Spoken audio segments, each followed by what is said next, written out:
कविता अपने माता पिता की बहुत लाडली थी। 3 बड़े भाइयों की बहन थी। कोई भी चीज़ मांगने पर उसी वक्त सामने हाजिर हो जाती। पूरे घर में रोब था उसका। पूरे परिवार और नौकरों पर राजकुमारी की तरह हुक्म चलाती थी कविता। स्कूल में भी पूरा रोब था उसका। बड़े घर की लाडली जो थी वह, ऐसे ही उसने कॉलेज में दाखिला लिया। उसके ठाट बाट बड़ी गाड़ी में आना जाना, हर दिन नया फैशन देखकर हर कोई उससे दोस्ती करना चाहता था। थोड़े ही दिनों में उसके बहुत से दोस्त बन गए। पूरे कॉलेज में उसकी अपनी ही एक पहचान थी। इन दिनों उसके घर एक रिश्ता आया। खानदानी लोग और पापा की पुरानी जान पहचान थी उनके साथ। कविता के साथ कोई जबरदस्ती नहीं थी, पर कविता ने फिर भी हाँ कर दी, क्योंकि वह अपने परिवार से बहुत प्यार करती थी। वह जानती थी कि वे लोग उसका अच्छा ही सोचेंगे। लड़के का नाम राज था। राज काफी पढ़ा लिखा और समझदार लड़का था। ससुराल में कविता की जगह वैसी ही थी जैसे कि मायके में।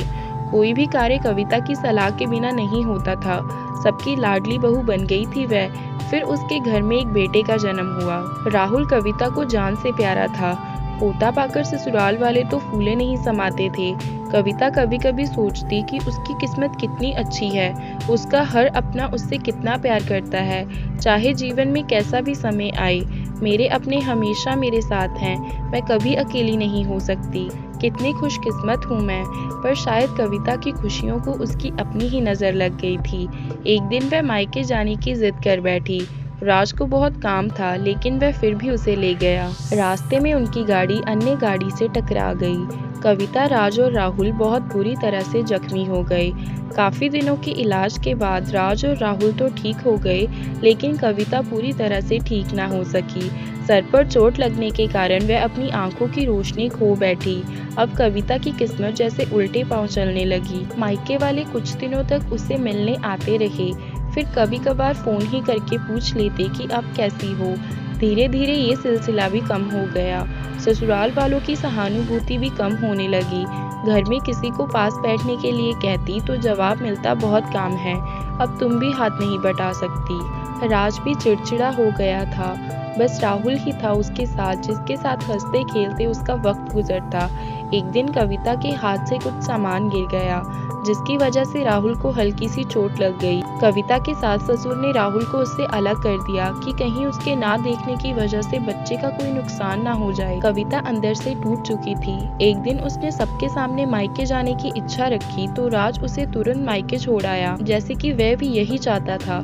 लेकिन राहुल को उसके साथ नहीं भेजा गया। कविता कभी राहुल से दूर नहीं रही थी, पर अपनी कमी के कारण उसने ज्यादा बहस नहीं की।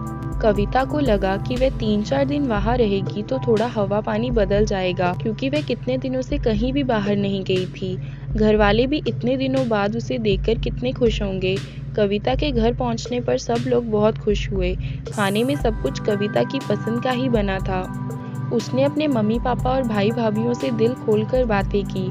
उनके छोटे छोटे बच्चे भी बुआ के साथ घुल मिल गए थे। रात को सोने के वक्त जब वह कपड़े बदलने लगी तो उसे पता चला कि उसका बैग तो भरा हुआ था। वो सब समझ गई। वह बहुत उदास हो गई।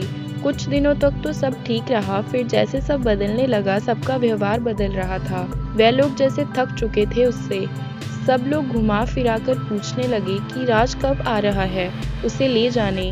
वह बहाना बना देती, जबकि वह जानती थी कि उस घर में अब उसके लिए कोई जगह नहीं।